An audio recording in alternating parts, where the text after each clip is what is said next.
Welcome to the Go Reflect Yourself podcast, bringing you real strategies to cultivate the life and business of your dreams, full of freedom and fulfillment, starting from the inside out. Working hard and staying busy will only get you so far. To truly become happy, content, and who you're meant to be, we have to move beyond physical capacities and begin to look from within. We have to change our thoughts and our mindset into our most powerful assets, transforming you to take inspired action so you can become a better version of yourself and to have the life of your dreams. You are stronger than you believe. You have greater powers than you know. Hello and welcome to another episode of Go Reflect Yourself. I'm your host, Heather J. Crider, and thank you. Thank you for being here. Thank you for taking the time, not just to listen, but the time for yourself and the time to fill your mind with something that could potentially help. And that's what it's all about. If you've not had a chance to listen to any prior episodes, I encourage you to do so. And just to hear what this is about and why I'm doing this and what Go Reflect Yourself really can do for you. If you have listened to a prior episode, thank you. And thank you again for being here. But most importantly, thank you for giving the time to yourself. That's what Go Reflect Yourself is really all about, is the journeys that we go through, continuing to improve, getting what we need when we need it. And that shifts. It's kind of like reading a book. I can pick up a book that I read 5 years ago and I can get something very different out of it now. And that's a good thing. That's called evolution, and that's called change, and that's called being able to grow and have a different part of our journey. So today, what I would like to talk about is a word you may have heard increased, especially in modern, I'll call media, and in a little bit more of a regular conversation. There certainly are way more books out there and magazines and things that really are talking about this. And it's not a flavor of the month. It's not a fad that's going to go away. In fact, it's something that's been here for a very long time, and it's finally surfacing in the common everyday conversation. And I'm very, very happy about it. And I'm kind of going to talk in a giant circle and kind of explain a few things. But what's the word? The word is mindfulness. And again, you've probably heard this increased. I think there's a mindfulness magazine. Actually, I think I got it a few years ago and I need to pick it up again and see how it's doing. But mindfulness, I think, might be a little bit misunderstood. I had a recently pat on my back. I was featured in a Forbes article and just had a little quote contribution. And even during that process, I got asked a lot of, I don't really understand the difference between mindfulness and meditation. And it really goes to show, even though that this is perhaps a hot word, buzzword, hot topic, hot conversation, it's still a little bit misunderstood. My goal today is not to clarify everybody's interpretation of it. My goal is to just shed some light on what it is and how it can affect you. And that's what's most important right now, is you. Because if you're not good, the people around you aren't good. And we don't want that. We want you to be good. We want you to be great. We want you to be beyond anything you can possibly be. And that's why you're here. And that's why you're giving yourself gifts of being able to grow. So let's talk about what is mindfulness. My definition of mindfulness is the ability to have awareness of yourself. The ability to have awareness not only of yourself, but your thoughts, your body, the present moment, without judgment, truly without that judgment. It's the time, kind of like the outer body experience where you're another body floating above you, observing. I look at mindfulness as that. It's the ability to really look at a perspective in the present moment and just sit with it and observe it and have it to be there. And there's so many ways you can look at that and interpret it and morph it and being able to use it. You might have heard a book called Emotional Intelligence written by Daniel Goleman. There's a lot of conversations around emotional intelligence. And I'm bringing this up because emotional intelligence is really one of the fundamental, there's a lot of different topics of where mindfulness can take, but one of the fundamental pieces of mindfulness really has to do with emotional intelligence, because without that, you're not really able to have that full awareness. And without that, you're not really able to interpret and process what to do once you have the awareness. But there's a quote taken from the book, and I don't know if this is a direct quote, to be honest, but it's part of the conversation of emotional intelligence. And it says, emotional intelligence is the ability to monitor one's own and others' feelings and emotions, to discriminate among them, and to use this information to guide one's thinking and actions. So that's emotional intelligence. And what that basically means is being able to process your own emotions, your own feelings, your own thoughts, and also to have the wherewithal to kind of instinctually, but it's part of the process of understanding kind of that vibe, right? If somebody's got, and you know it, if somebody's got an energy or a feeling or a presence, if they're mad, if they're sad, if they're like really coming at you with something heavy, emotional intelligence first is the ability to recognize that's them. This is where they're coming at. This is what they're bringing to the table. But it's also being able to distinguish between the two, meaning that's them. That's how they're thinking. That's how they're acting. That's how they're feeling. But that doesn't mean that that's how I am right now. And I think about that a lot in just everyday conversations, in interactions with my kids or colleagues or friends. Sometimes when you're around people that are excited and motivated and pumped up, you can't help but to feel it with them, right? It's like, oh my gosh, yeah, I want that too. I want to feel that way. And you can, it's a choice. And that's, once again, part of this distinguishing traits between your own emotional intelligence, your own thoughts and feelings.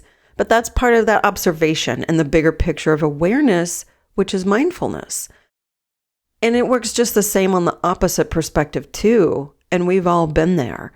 When somebody comes at you like really struggling with a problem, or maybe it's a coworker or a employee or even a boss, and comes at you with a problem, and they're really, maybe, let's just say, aggressive.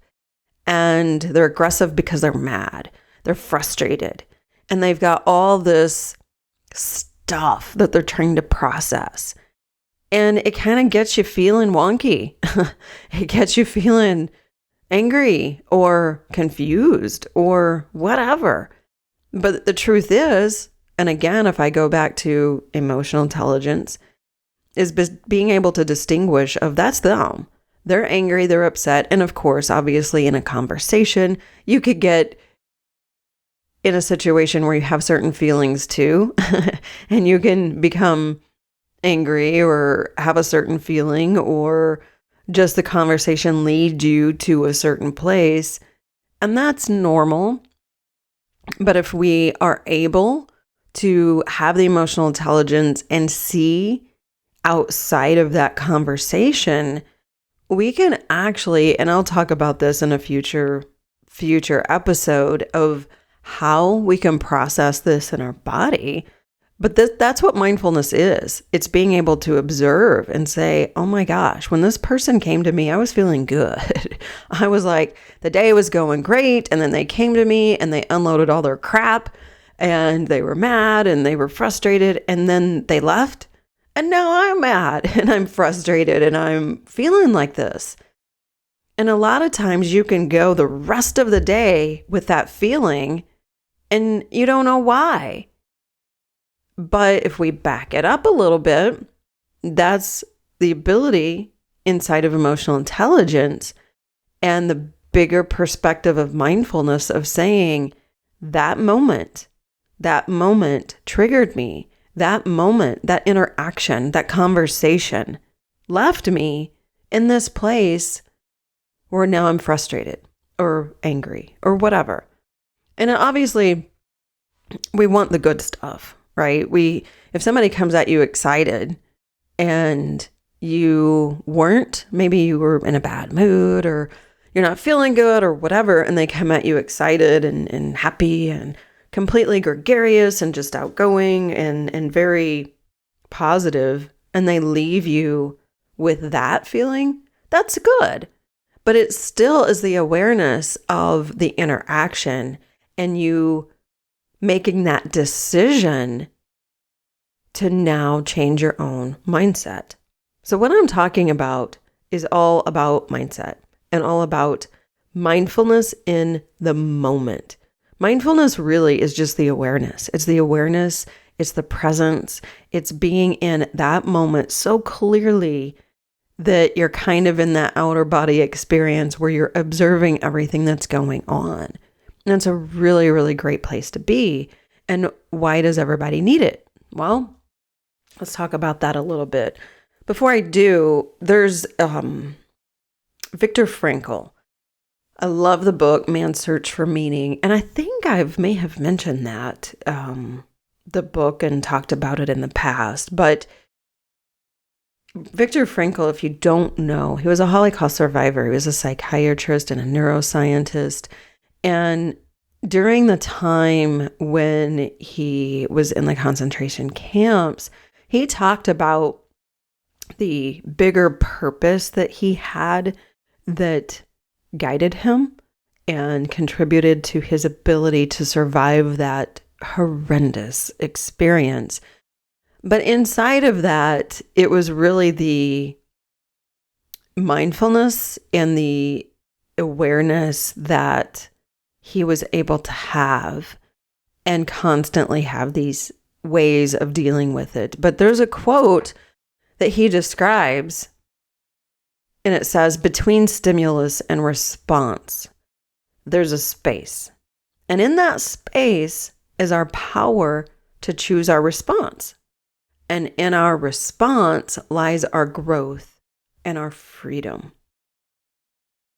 Now, I'm going to repeat that because I think it's incredibly powerful. So powerful that I think I should repeat it 5 times. I won't. I'll only repeat it one more time. But here it goes. Between stimulus and response, there's a space.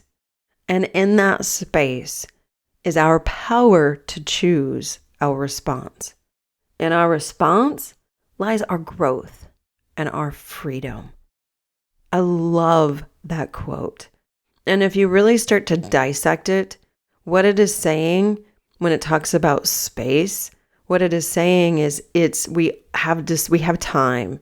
We have time between an action and a reaction or a response. We have time between a stimulus and a response of what we do and what we choose.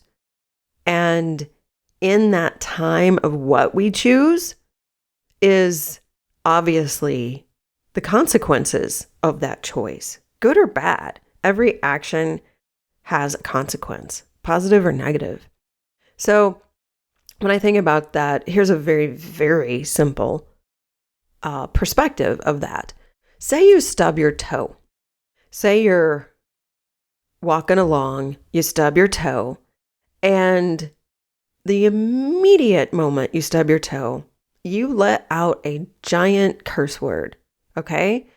Now, you may be thinking, that's not so bad, I stubbed my toe, I'm going to cuss, it hurt. Well, you look, and there are 5 little kids behind you that are under the age of 5, and they heard you. And the word that you let out when you stub your toe, it was probably a pretty heavy curse word. You can insert whichever one you want. But let's just say it's probably not a good one that 5-year-old ears should be hearing. Now, you could look at that a couple different ways. You could say, when I stubbed my toe, it hurts and I couldn't help it. I just let out this word because, ow. And yeah, you could look at it that way. But the more mindfulness we have, the more awareness we have, the more emotional intelligence we have, we can say that moment between the time you stub your toe and the time that that word left your lips, yes, that is what we're talking about, space. That's talking about that moment, and it is tiny. Sometimes it's very, very tiny. And what you do in that moment is the power of your choice and how you make that decision and what that choice is can really lend to not just the consequence, but the more time you give and the more space you give in that moment to allow yourself the ability to choose and the ability to make a more reaction response versus just a blah, blurted it out. And I hear that so often. Like, I didn't have a choice. I couldn't think. I didn't know what to do. I don't know what to say. Those are very common things of people justifying their action. And it's true. We are overwhelmed. We are extremely bombarded in our brains with stuff that distracts us, with stuff that really limits that time and that space, and it limits the ability to respond versus react. And those are very, very, very, very, very different things. But it's frustrating because when we were stressed and when we haven't practiced the ability to be mindful, we really, really shorten that time and we shorten that gap of the ability to respond the way we want to. And then a whole slew of things happens. Then you're like, okay, I just kicked my toe. It hurt. I cussed. Oh my gosh. Now I see that there's 5 little kids that heard me. Now I feel bad and I'm angry. I shouldn't have thought that. I shouldn't have said that. Oh my gosh. Now their parents are going to be mad or whatever. You know, you go down the rabbit hole of the thoughts that you have, and then it just kind of creates a little pattern. But the truth is, number one, you're not a bad person for reacting that way. You're a person. And it's also a conditioned response. It's a conditioned habit. It's the way that we form because of all the stimulus that we have in our everyday lives. It's real. But it's also the ability to recognize. And let's say the more awareness you have and the more presence you have, the more quickly that you're able to recognize, I really want to cuss right now. I really, really want to say a bad word, but I'm not. And I'm going to calm myself down. And maybe or maybe not, I'm going to cuss. But let me tell you another story about mindfulness that I want to share. And I'm chuckling already because it's so ironic. So anyway, last month I went to a training that it was a program I was accepted into called Search Inside Yourself. It is a leadership training that is backed with neuroscience, emotional intelligence, and mindfulness. I'm very excited, very honored to be part of the program, and I cannot wait. It's a 10-month-long program. Next summer, knock on wood, I'm able to complete it and pass and complete that certification where I can then bring the training to other people, organizations, etc. So I was at the live training. I went, and it was overseas. It was in Lisbon, Portugal, which I was super excited about. And I was a little nervous though. It was the first time I've ever traveled overseas that far by myself without any family, friends, buddy, whatever with me. And I was nervous and I knew it'd be fine, but I was nervous. I mean, that's all I can say. You know, I had everything lined up. I had my passport. You know, I had everything ticked and tied pretty well. Obviously, my flight schedule, everything. So I made it there. I made it there just fine. And I'm in the airport and, just trying to figure it out a little. Like, now I'm anxious because I'm in this country I've never been to before. And I'm just trying to find my way. Now, I need to go get my luggage. I went and no luggage. I made it. I made it just fine. But my luggage did not. One of the connections was pretty tight, and clearly my luggage was not able to make that connection. This is honestly not that uncommon, right? And I've had this happen in the past, but I'm already nervous. I'm in a country I've never been to before. I'm super excited about the training, but now I have to get from the airport to my Airbnb. I was staying at an Airbnb, and luckily Uber is very accessible. So I'm already thinking about things I need to do, the process, getting settled. My training was the next day. Luckily, I had a day.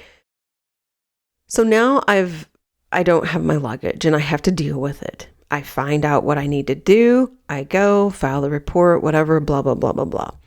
Make it to my Airbnb, made it just fine. It was a lovely experience.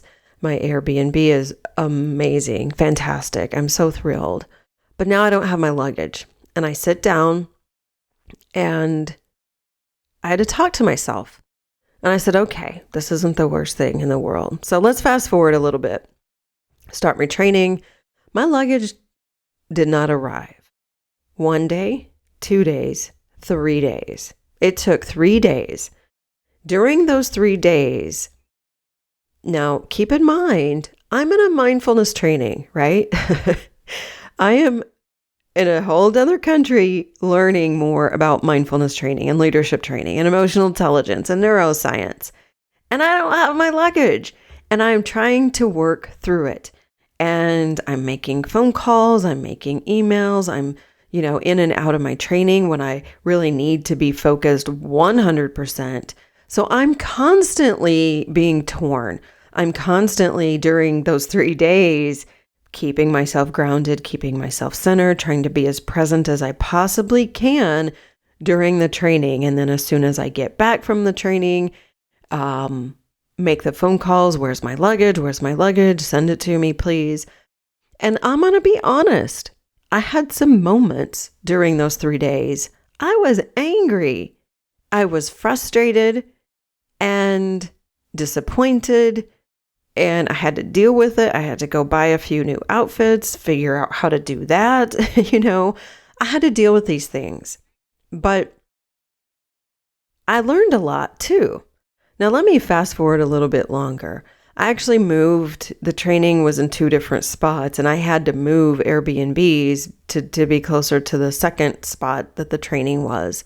So first half I was in one spot, second half I was in another. So the day that I was moving, luckily I had my luggage at this point. I was moving to the second Airbnb. That whole day when I knew I had to move to the second Airbnb, I just had this gut heaviness, this really dread of, I'm not excited about moving Airbnbs. I was very comfortable where I was. I was already figuring out how to walk to certain places, and I was really enjoying myself that particular day and just feeling good, right? And having to move, it wasn't just the physical going through the process, because, it's a pain. You got to pack all your stuff back up and whatever. But I felt really, just off about having to move. So I did, though, got to the other place. And when I get there, the immediate thing that I wanted to do at the other place was to map out my walking path, my route to the training, because again, it's at a new location. And I immediately plug into my phone the GPS to kind of look at it and map it out from my new Airbnb. And I had already done this prior to being there, but when I'm there physically, the maps were different and the path was completely different than the one I had already mapped out. So I started it was getting nervous. And then I started the mental thing of, how did I mess up so badly? How did I misgauge this path? And it was what I had mapped out to walk was a very short 7-minute walk. And this new path was a 25-minute walk. Not a major difference, but I had already pathed it out. So anyway, I was starting to freak out. And I had to call the owner of the Airbnb and the person who checked me in. And I was like, what's the address of this Airbnb? And they gave me the address, and the place that I was at was not the address that my reservation had. It was the same picture of the place, but the address itself was different and clearly not where I wanted to be. So that set me in a whole other path and a whole other trajectory. And my first thought was just complete disappointment, anxiety, everything. Now I felt so tiny in this giant world because now I don't know where the heck I am. And clearly I knew where I was. I had, my GPS, and I was safe. I was fine, but it didn't feel safe or fine to me at that moment. So this is what I did. And again, keep in mind, I am there this entire time going through a mindfulness training. My first thought was pure anger because I felt betrayed that somehow, like this bait and switch or whatever. Clearly there was a mistake of some sort. And I could not believe that the owner of the Airbnb had never known that the address was incorrect on the listing. I just couldn't buy that. But I sat down and I'm like, I just want to listen to my body right now. I just want to listen to my thoughts. And I was very overwhelmed, and I just let myself. I let myself feel whatever I was feeling because it was a lot. I had already spent the first few days dealing with my luggage, and now I'm at a place where I feel like I don't even know where I'm at. It's like, what the heck is going on? And I really felt unsafe. I just did. I didn't have any family with me. I had met people at the training, but it still felt like I was alone and isolated. And so I kind of sat there and I said, I'm going to feel this because it's real and this is really happening and I have to respond. And bottom line is I didn't want to stay there. I needed at that moment, I needed some comfort and I needed some reassurance of what to do. So I made a couple phone calls to people whom I know would love and support me. And I called back the States and I did. And I got that love and support and encouragement. But in that moment, that's what I needed. And to close the story, long story short, I ended up moving. I had to deal with Airbnb. I had to deal with the owners. And I said, this is not where I wanted to be. I don't want to be here. I did have to stay. I actually stayed 2 nights. It took 2 nights for that to get straightened out. And the truth is it was fine, but it still wasn't where I had booked in terms of the address. And I still felt just unsettled. So it worked out. I managed it. I dealt with it. I got another Airbnb. Airbnb was great. I will say this, their customer service was great. They were right on it. They helped me. They called me. They texted me. They emailed me. I got another one and it was great. And my experience ended.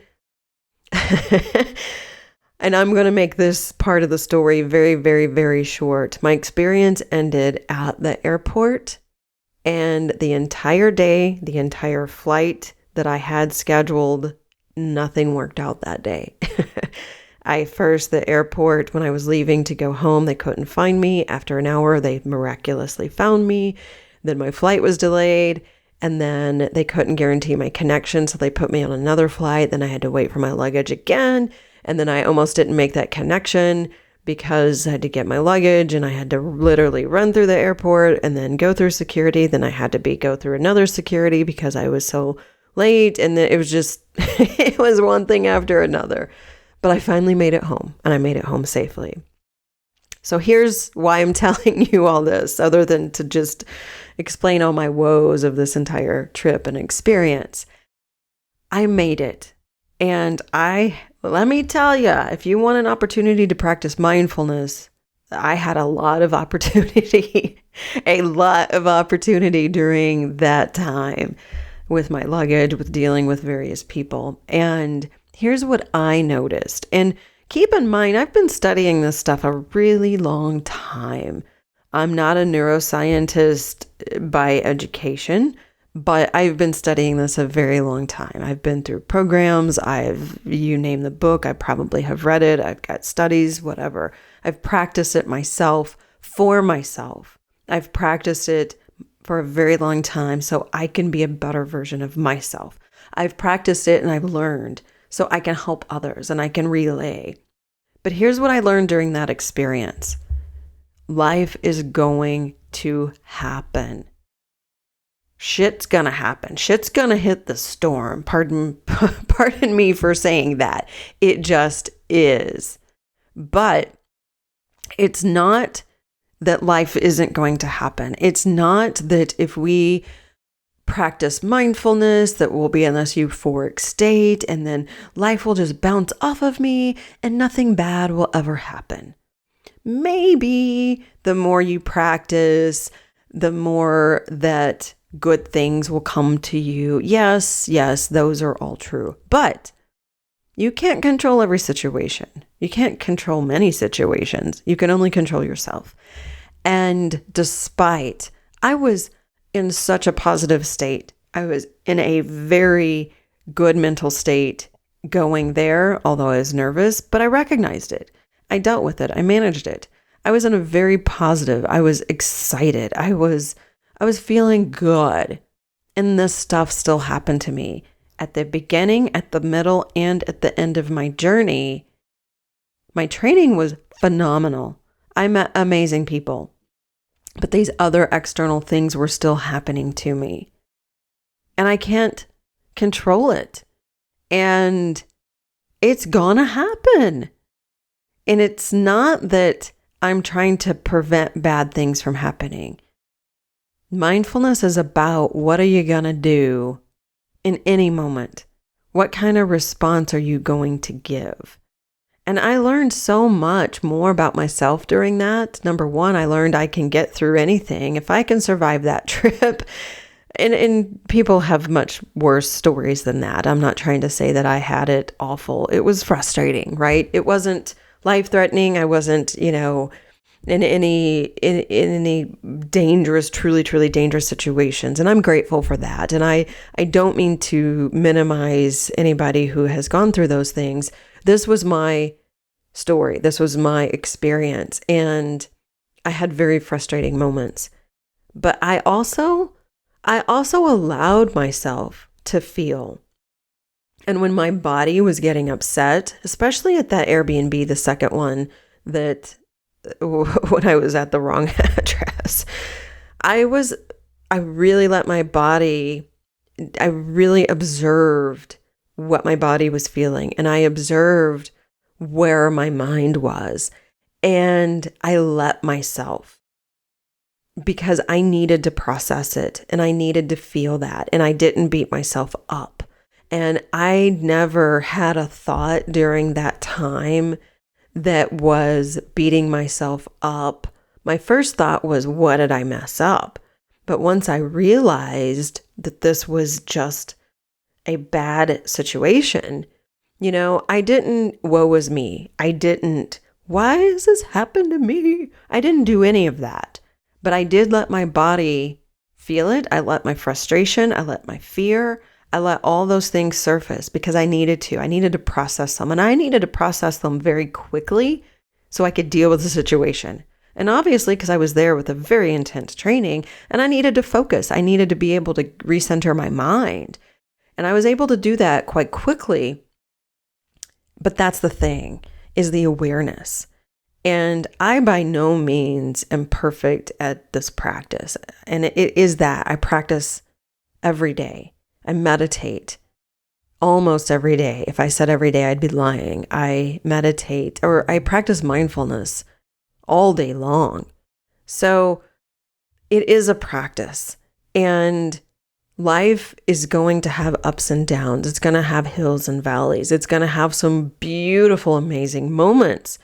The more that we're allowing ourselves and giving ourselves space, that's where our growth and our freedom comes from, because then we have the power to choose.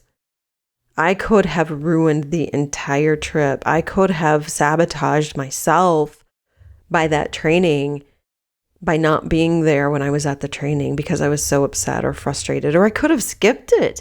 I could have said, you know what, forget it. I'm already in a bad mood, or this stuff is happening to me, and just forget it. I'm not even going to go.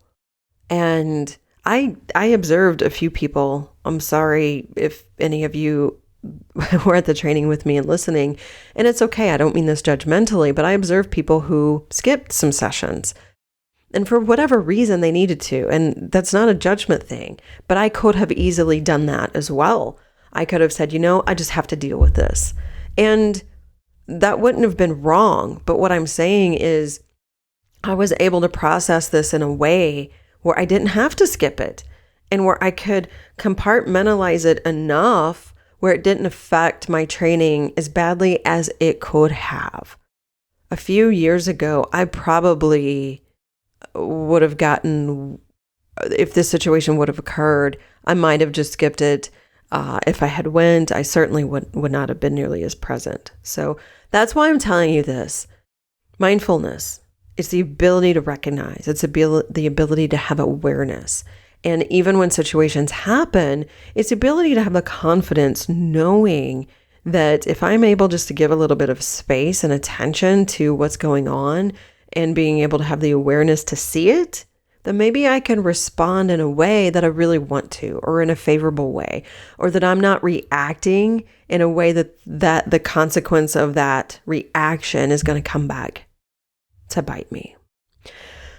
Whew, that was a lot, I feel like. But that's my story, and that's mindfulness.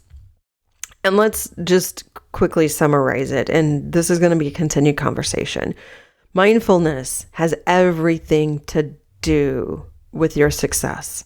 It has everything to do with your ability to be successful, certainly your ability for happiness, and the byproduct is your ability to have more money.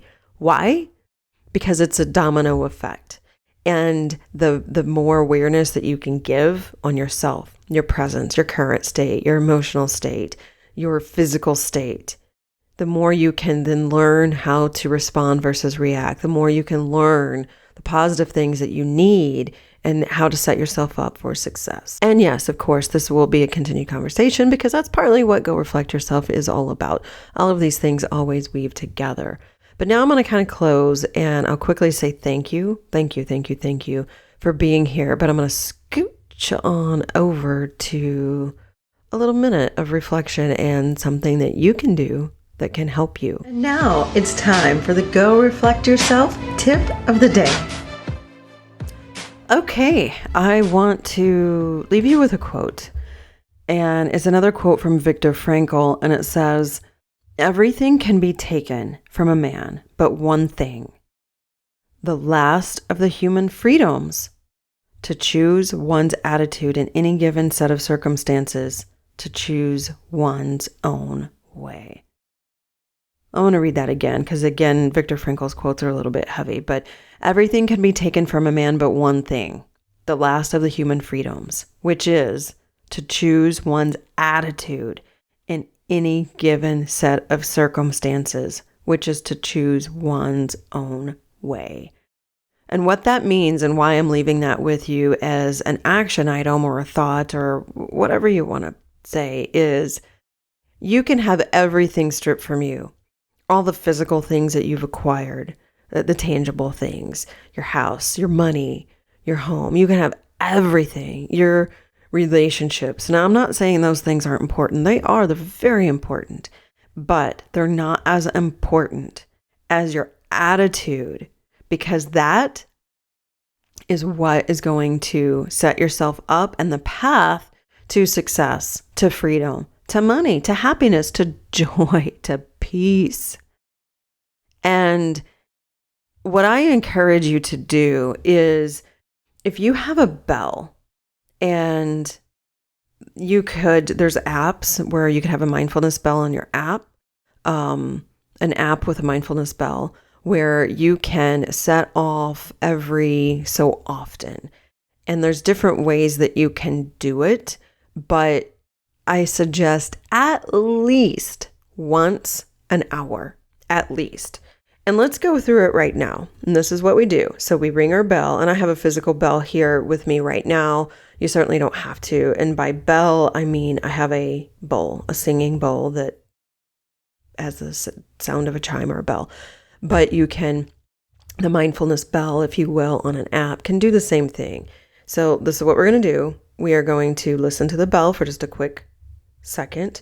And while we do what we do when you hear the sound, I would suggest standing up if you're sitting, or sitting down if you're standing. Change your posture, change your position. And what you do when you hear it is immediately shrug your shoulders. Immediately, because you're going to start to try to release that tension, and then try to get yourself to yawn, a real yawn. And if you can't really yawn, try to fake it. And then once you start faking it, you probably will have a real yawn, which is why I suggest shrugging your shoulders, because it will actually help kind of create that yawn quicker. And then just start stretching. And then as you hear the bell finish, do 3 long, deep breaths from your belly. Breathe in really. So let's do it together. If you're driving, please don't. You can certainly breathe. If you're doing something that's dangerous, follow along, but safely, obviously. So here's the bell. So we're going to shrug our shoulders, try to yawn, stretch your neck just a little. You can kind of push your shoulders down. And then 3 deep breaths from your belly.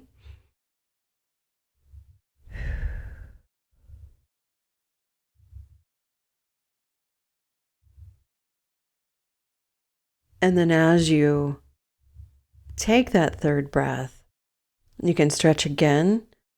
Or if it feels good at that moment and you feel like you need a little bit more space in that breath, just continue to have another couple deep breaths.